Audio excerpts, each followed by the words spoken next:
ফাঁকা। ফাঁকা নয় ভেরি ব্যাড, ও বেটা ঘরামি, মহা হারামি। ভেরি ব্যাড পাওনাদারদের ভয়ে বাসায় দুটো ফোকর করেছে, নিচেরটায় ঘাপটে মেরে থাকে, উপরটার দরজা খোলা রাখে।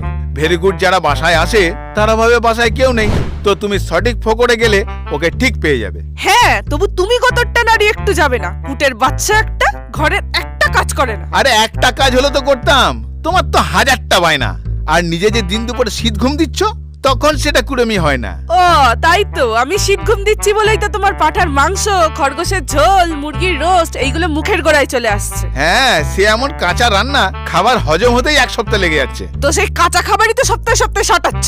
কি আর করবো ভেরি ব্যাড, উপায় নেই তাই সাটাতে হচ্ছে। কিন্তু তোমার তো কত সাটিয়ে সাটিয়ে মুটিয়ে যাচ্ছে। আগে লাগতো শুধু এক্সেল, এখন তো টিপিল এক্সেলও টাইট লাগছে। এক চলে তোমার বীজ দাঁত ভেঙে দেবো বলে দিচ্ছি। বীজ দাঁত আমার নেই, তোমার আছে, যেটা রোজ তুমি ঝাড়ছো। আর তুমি যে রোজ আমার মাথা চিবিয়ে খাচ্ছ সেটা? আরে মাথা থাকলে তো চিবিয়ে খাবো, পুরোটাই তো ফাঁপা।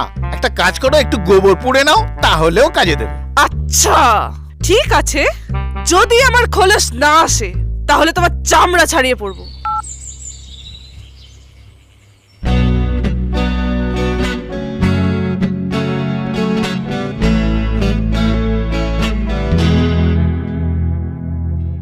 আঁকা বাঁকা পথ ছাড়বো না, আমি সোজা পথে যেতে পারবো না।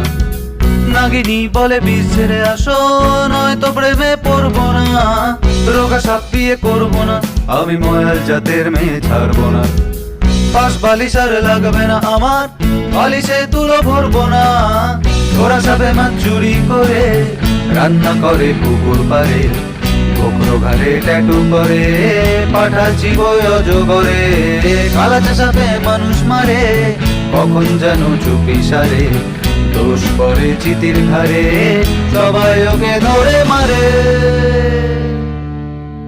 বাংলার সাপ চরে বাংলার মাঠে, আগে গর্তের 2 BHK ফ্ল্যাটে। কেউ জলে চড়ে কেউ বা গাছে, বাংলার সাপ থাকে মাঝে মাঠে। বাংলার সাপ চরে বাংলার মাঠে, থাকে গর্তের 2 BHK ফ্ল্যাটে। কেউ জলে চড়ে কেউ বা গাছে, বাংলার সাপ থাকে মাঝে ভাতে।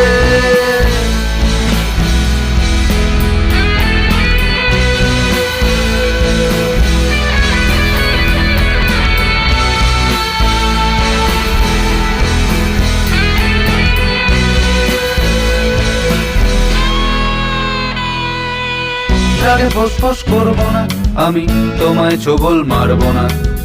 টিকটিকি শুধু ধরে এনে দেব, রান্না করতে পারবো না। রোদে বেশি আমি চড়বো না, আমি কাজ করতে পারবো না। তোমার ভীষণ বীজ দাঁত গুলো